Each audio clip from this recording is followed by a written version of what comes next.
When you first took science class in school, you probably learned the basic steps of a scientific investigation. You've likely heard of words like hypothesis, experiment, and observation. You may have even memorized a prescribed set of steps. The scientific method is a set of procedures that scientists follow in order to gain knowledge about the world. However, the steps involved in the scientific method vary widely among the different scientific disciplines. Chemists follow the method a bit differently than psychologists. Geologists and botanists have their own unique methods.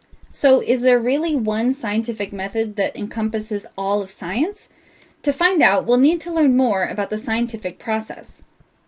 There are 6 key steps that tend to characterize the scientific method. The first step is the question. This is the part where a scientist proposes the problem that he wants to solve. A well-conceived question usually leads to a hypothesis, a potential answer to the question at hand. Sometimes hypotheses look more like predictions. The scientist predicts what the outcome will be when he tests his hypothesis. The scientist's test is also called the experiment. Experiments are ordered investigations that are intended to prove or disprove a hypothesis. Important data comes from performing an experiment. The scientist has to make observations of the results that he gets from the experiment. An observation is a statement of knowledge gained through the senses or through the use of scientific equipment. Observations are crucial for collecting data. Once the results are in, the scientist must begin his analysis. Data analysis involves comparing the results of the experiment to the prediction posed by the hypothesis. Based on the observations he made, the scientist has to determine whether his hypothesis was correct. Then he sums up his findings with a conclusion. The conclusion of a scientific process is a statement of whether the original hypothesis was supported or refuted by the observations gathered. The scientific method usually employs all 6 of the steps I mentioned, but the steps don't always occur in the same order. Real scientists may go back and repeat steps many times before they come to any conclusions. It's actually better to use the word elements to describe the steps, since the first step, question, does not always come first. Sometimes, for example, it's an observation that came first and spawned the initial question. Likewise, observations that are made during an experiment can inspire more questions that scientists have to answer. The scientific method is much more fluid than you might think.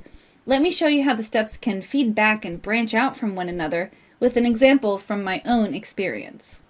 Last weekend, I had a minor ordeal with my internet connection at home. I had started up my laptop and I was frustrated to find that I couldn't get on the internet. I made the observation that my laptop wasn't receiving an internet connection. I asked myself a question: is something wrong with the internet itself, or was it just my laptop? One way to begin answering this question was to check the connection on the desktop computer. Quickly, I formed a hypothesis. If the internet isn't working on the desktop either, then the problem is beyond my laptop computer. The experiment I performed was to check the desktop's connection, and my resulting observation was that the internet didn't work there. So, by analyzing the evidence, I was able to form my first conclusion. Nothing is wrong with my laptop, and something is wrong with the internet connection. Now, this conclusion answered my first question, but it still didn't get my internet to work, so I had to pose another question. Where exactly was the problem occurring in the chain of internet devices? Was it the cord between the modem and the router? The cord between the router and my computer? Or was the problem in the router itself? I had to form another hypothesis. If both my internet cords are properly plugged in, then there must be a problem with the router. My experiment was to check both cords and the router. My observation was that both cords were plugged in and that the router was off.